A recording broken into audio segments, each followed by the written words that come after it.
Chapter 16. An Unlikely Partnership. The wind picked up once we left Pattaya Island, and we were across the equator within 2 weeks. We had left the calm turquoise waters behind us, and I took my wool cloak out of the trunk in my room for the first time. The cold, bleak days when I would need it still lay ahead of us, but we were barreling straight for that future. With our ship sailing at speed, the crew was kept busy. The captain must have been busier too, because I saw more of Rian.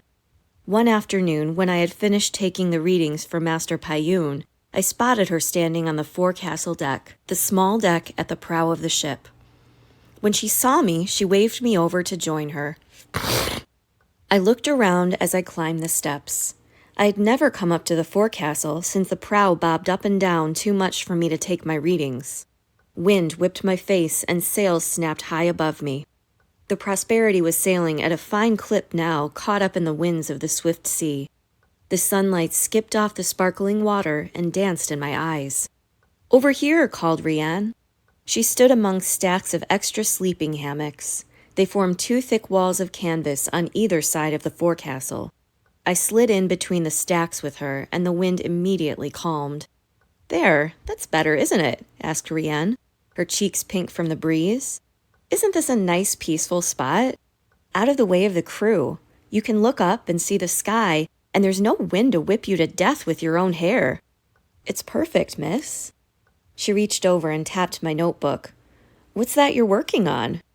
"Same thing as always. Readings and observations for Master Payun." "Ah," she said, nodding. "And what is he working on?" I sighed. "Same thing as always, charting out southern course. We've been working on it nearly every day since we left Anlung." She raised one dark eyebrow. "Oh? And where does he have us going?" "Well, right now we're on our way to Falin, where we'll stock up on fresh water and food. At that point, Master Payun thinks we should strike southeast for Lontan, then turn south to break the 50th parallel from there." The destinations were fresh in my memory because I had just sketched out the last part of the course for him this morning. "And then?" asked Rian. "And then Payun thinks we should push straight south toward the pole. He thinks we'll find some volcanic islands and maybe even be able to map some sea ice." "Mapping sea ice, She tucked her hair between her ears and looked at me in the eye. "Sai, has your Mapmaker talked to you about the purpose of this expedition?" "To cross the 50th parallel," I answered. "Then sail south and fill in the last blank spaces on the globe." Rian tilted her head slightly. I had the feeling she was sizing me up, but for what, I couldn't guess. "Yes, but to fill them in with what, exactly?" I paused. "I don't know what you mean." Rian glanced to either side, even though we were clearly alone. "Do you really think that if the Queen thought those blank spaces were just full of sea ice, she'd go to all this trouble to make a map of them?" I hadn't given it much thought before. I'd assumed that the Queen wanted to have a Mencon ship be the one to cross the Dragon Line, just so no one else could claim it. "Well," I said, "the announcement in the Mencon Times didn't print the Queen's entire statement." Rian let that sink in for a moment before going on. "They only printed the first part. Would you like to see the whole thing?" She reached into her jacket pocket and pulled out a half sheet of paper with a blue wax seal at the bottom, stamped with the Queen's dragon symbol. "This was sent to Anjali, the captain, I mean. She shared it with me."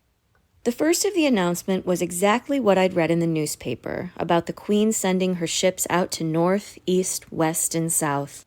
But Rian was right. There was one more paragraph that the newspaper hadn't printed. "To mark Mencon's new era of discovery, it is Her Royal Majesty's express wish to confirm or refute, for once and for all, the existence of a great southern continent, and to claim it in the name of Mencon if found.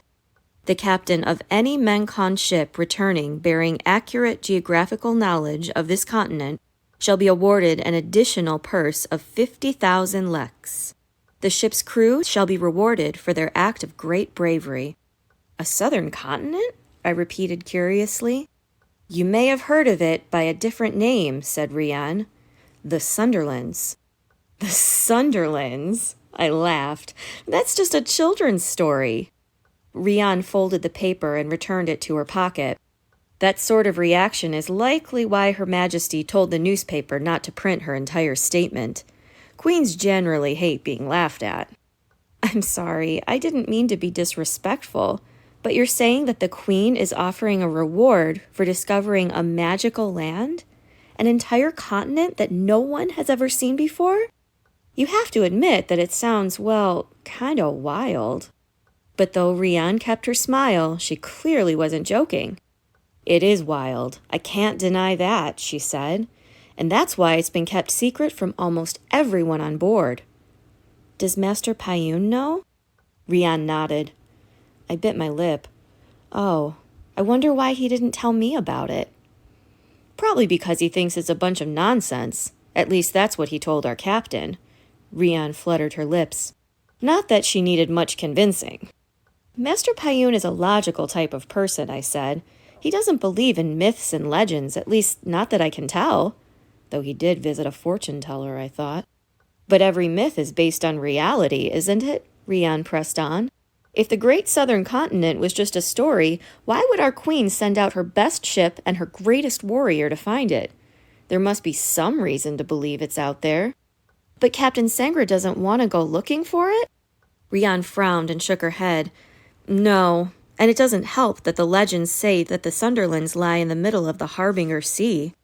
I had heard of the Harbinger Sea. Everyone had. Those words were scrawled across a hazy patch of blank space on the bottom of the globe in our shop. Some people said that it was the boundary between the human world and the world of spirits. According to legend, no human was allowed to cross it, and any ship that tried was doomed. Is the captain afraid it's too dangerous? I asked. Anjali isn't afraid of anything, said Rian. She says that she doesn't want to risk sailing through the Harbinger Sea, but I know that's not the real reason. After all, we're on board with the best ship that Menkon has ever built. The Prosperity survived the worst battles of the war. I think it could handle a few miles of rough seas, don't you? Then why not go for it? Rian sighed and leaned back against the canvas. My old friend is battle-weary, Sai. She's been at sea for nearly 20 years, and now that the war is over, she wants to go home. I understand, of course. Anjali has a cushy hero's life to go back to. She doesn't have a good reason for taking a risk to go in search of a wild, wonderful thing like the Sunderlands. Not like the rest of us. I blinked at her. The rest of us? She shook her head at me and smiled. Didn't you read that last part? The Queen has decided that finding the Sunderlands is an act of great bravery. Don't you remember what that means? My stomach flipped somersaults as I looked at Rian's gleaming lineal. An act of great bravery. A lineal of honor. But the Queen wouldn't give a lineal to every person on the ship, would she? She won't have to. The officers and the ship's staff, like Payun and you, already have them. Rian glanced down at my wrists. Or at least you will have yours soon, anyway, when you turn 13. I swallowed and nodded. She went on. The Queen will give all of us a choice between a lineal and a purse of money, 2,000 leks. The crew will almost all take the cash. I nearly took it for myself when I was offered it, but I knew that if I ever wanted to walk the halls of Menkon society, I would need a key to open the door. She tapped her glimmering brooch. But you see, Sai, the captain doesn't have to worry about any of that. She's got more money than she knows what to do with, and a lineal a yard long. I love my friend, but she doesn't understand what it's like for the rest of us. My thoughts were in a tangle in my brain. Suddenly, one thought fought its way through the snarl. It was actually the type of question Mud would ask. What's in it for you? I looked up at her. You already have a lineal too, Miss Rian. She turned her eyes from me and picked at the seam of her jacket. Yes, a lineal of honor, which I received for getting knocked in the back of the head. Not much honor in that, is there? She said bitterly. Don't get me wrong, I'm proud of serving my country, and I'm proud that I saved my friend's life. But I want to do something with my own. Something real and something big. Clouds sped past the sun overhead, and the bright light flitted across Rian's face. She kept her cool composure, but underneath all that polish was a restlessness I hadn't noticed before. "You know what they say in Mankan," said Rian. "The tail is the teeth. The past is your future." Well, I refuse to let that be true. My past is nothing, and I refuse to be nothing.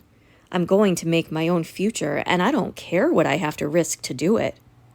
Her words shot straight through me. They were words I had only dared to think to myself. I had never heard someone say them out loud before. Rian continued, "Listen, Sai. The Queen's proclamation says that she'll award that prize to any Menkong crew. The Queen wants the globe filled in, but she doesn't care who does it, as long as they do it in her name. When we left Anlung, there were a half-dozen more ships being outfitted to go exploring. The Prosperity has a head start, and the Queen's great niece is our captain, but if we don't take advantage of it, someone else will come along and do the job for us." The sea was smooth, but I fell off balance. "But what can we do? How can we have a hope of finding the Sunderlands, if they even exist?" "They exist. I know it," said Rian, her gaze steady. "And it's up to us to make sure the Prosperity finds them. I'll keep working on Anjali. She's stubborn, but I know she respects your Mapmaker." "He's stubborn too." Rian smiled. "But he respects you. I've seen it. Talk to him and see if you can get him to at least be open-minded about searching for the Sunderlands. If he sets us on a promising course, I know the captain will follow it. But if we sail into the southern seas with no bigger goals than mapping sea ice, then we'll go home empty-handed for sure." I straightened my shoulders. "I'm not sure that I can convince Master Payun of anything, but I'm willing to try." Rian beamed. "I swear to you that it will be worth it. From now on, you and I are on the same team." She held out her hand to me. "Are we partners?" I shook it and smiled. Partners. When I returned to my room, my mind whirred with thoughts of lineals, money, and maps. If I hadn't seen the Queen's proclamation with my own eyes, I wouldn't have believed it. The Sunderlands. I never would have dreamed that I'd be on board a ship that might be searching for that mythical place. And then there was the reward. 2,000 leks was a fortune, but without even thinking, I knew what my chance would be. A lineal of my own, and one with 5 links. If I had that, maybe I could keep working for Master Payun, or use it to get a scholarship, or get another job elsewhere in the 9 islands. More than that, a lineal was a key, just as Rian had said, one that would open all sorts of doors for me and let me hold my head high wherever I went. It would be like starting life over as a completely different person, and I would never, ever need to return home to mud. One worrying thought kept barging its way in past the other shimmery ones. Why hadn't Master Payun said anything about this part of the expedition? Was it because he didn't believe the Sunderlands were real? Or was it because he didn't trust me to keep a secret? I lay in my hammock trying to make sense of everything I had just learned, but I was distracted by the scratching sounds from the wall behind my head. I stood up fast, tumbling out of my hammock onto the floor. Rats! Ever since we left Pattaya Island, they had been skittering around in the storage closet on the other side of my room. I felt like I could hear their disgusting little claws inside my skull. I grabbed my shoe and went into the hallway. Slowly, I opened the door to the storage closet, letting the dim light from the hall shine into the small room. I held up the top of my shoe, ready to strike, and moved farther inside. At the back of the closet, several large sacks of grain leaned against one another. I stepped closer to them and peered over the top. All at once, an angry face rose to meet mine. Before I could react, I'd been punched squarely in the stomach. Someone clawed their way over the grain sacks and pushed me aside. I spun around in time to see a set of scrawny limbs and a lash of dark hair escape through the doorway and out into the hall. It was the boy who tried to pick my pocket on Pattaya Island.